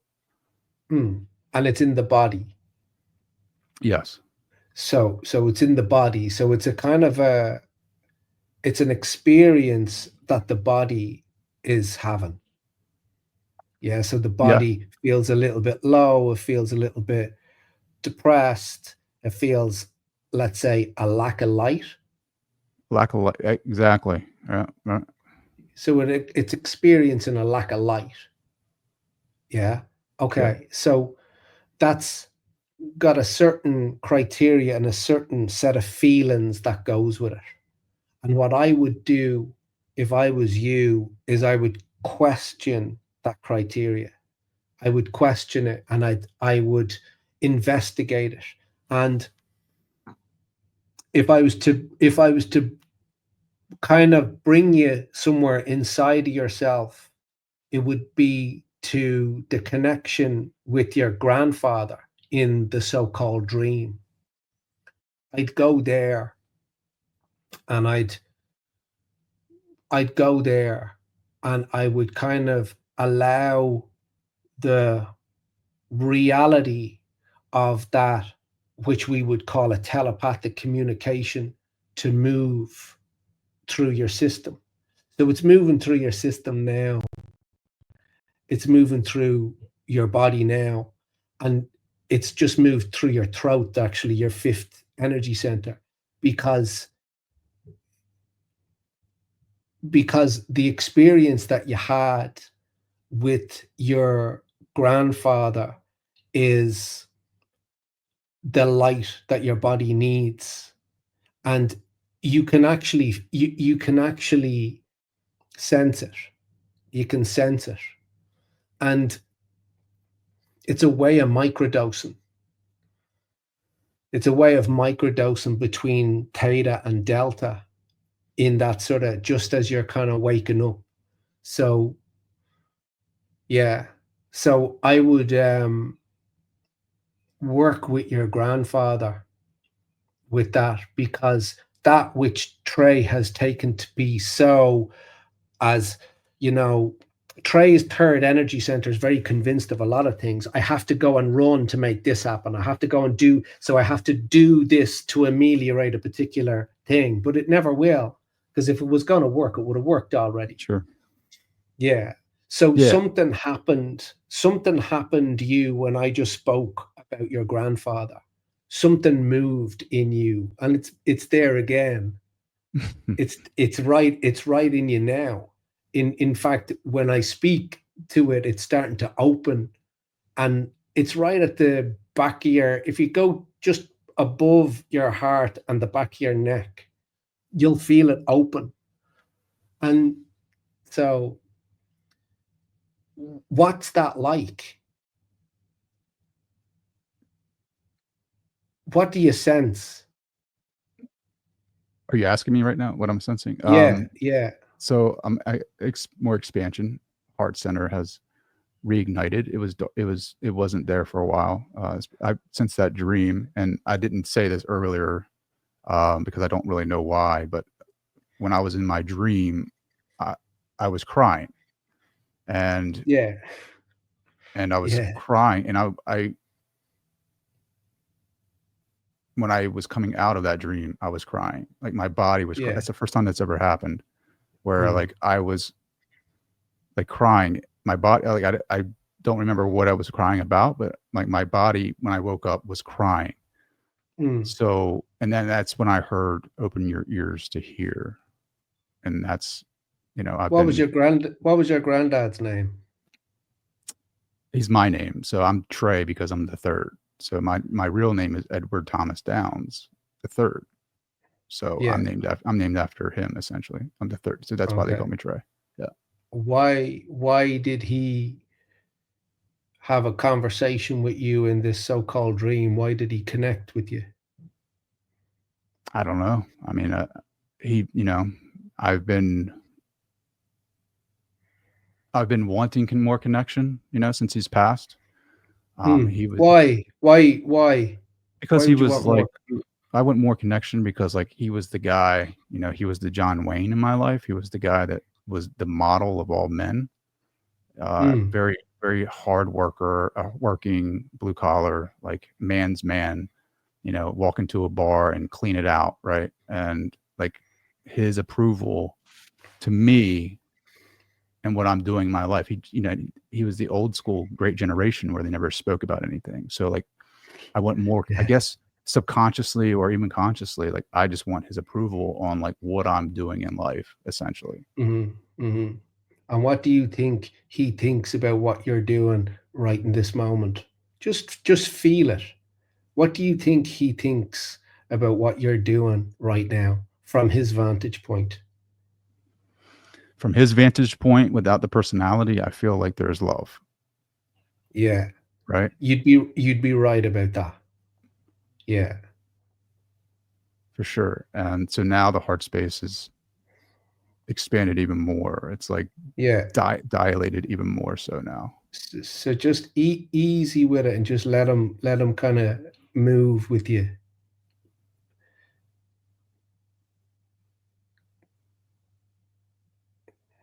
The energy's just blending. It's right here. And it's from there.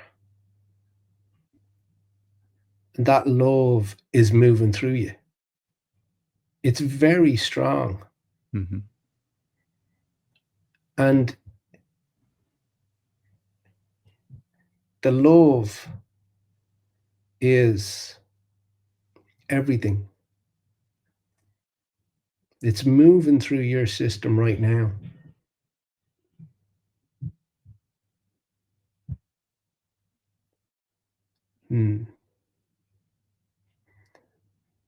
The space has shifted. We're not in Kansas anymore.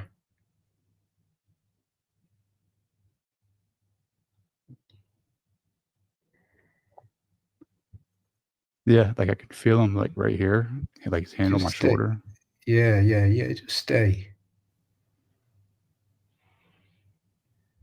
His system's going to move around yours to particular places where it'll be important. A little bit up on your back, just above your heart, just below your neck.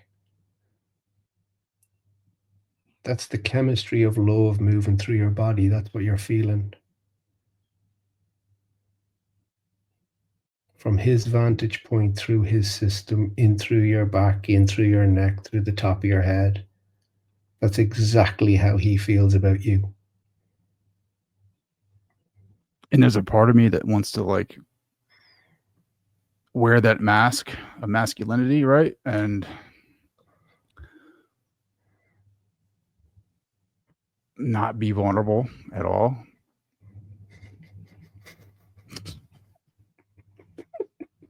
Yeah, you can listen. You can stick Trey back on you now if you want. It's grand. You're all right. You were in there. You were in there for long enough. You did. You're out there doing a great job. I needed that so bad. You don't even know. Like, yeah, I know. Yeah, because you get lost in this place. Like you get lost. Like when you're not in those sacred spaces. Like even in the men's retreat or the satsang or breath work, like area, like you feel and experience that, and then you come back to real life and you stay in that. You don't set up a practice or a strategy to keep connecting, remembering. Like you get lost back into the illusion, the hologram. Like you get sucked back in, and like I was sucked in for so long. Yeah,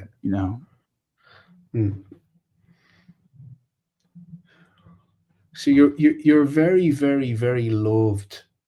You're very loved, and your personality structure is going to take a while to actually know what that means. But it doesn't make any difference because it's all around you.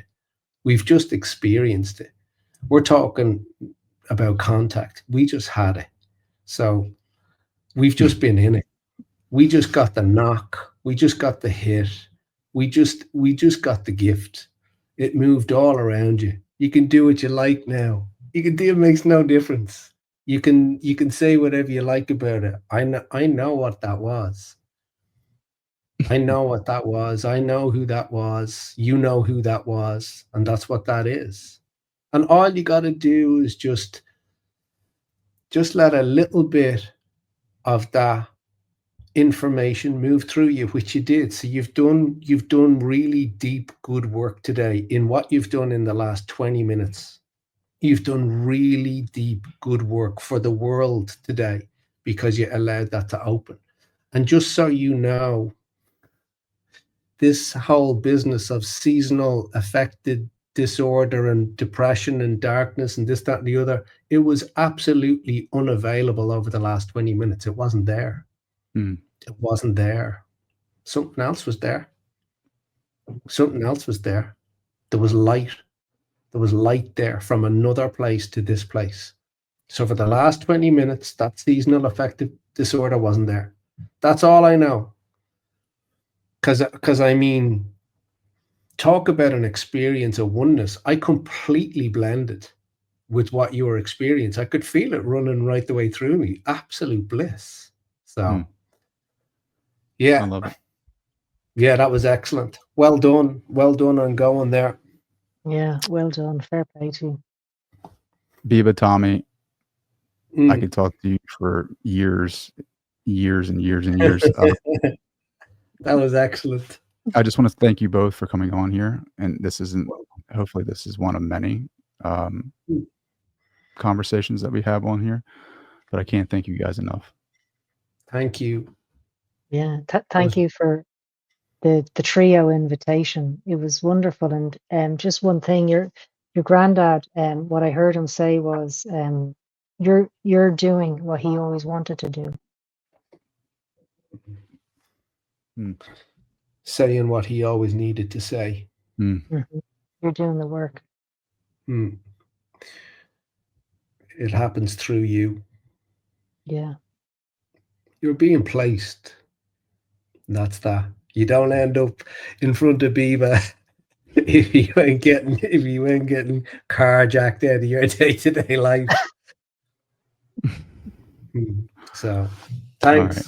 Thank you. Next time. See you later.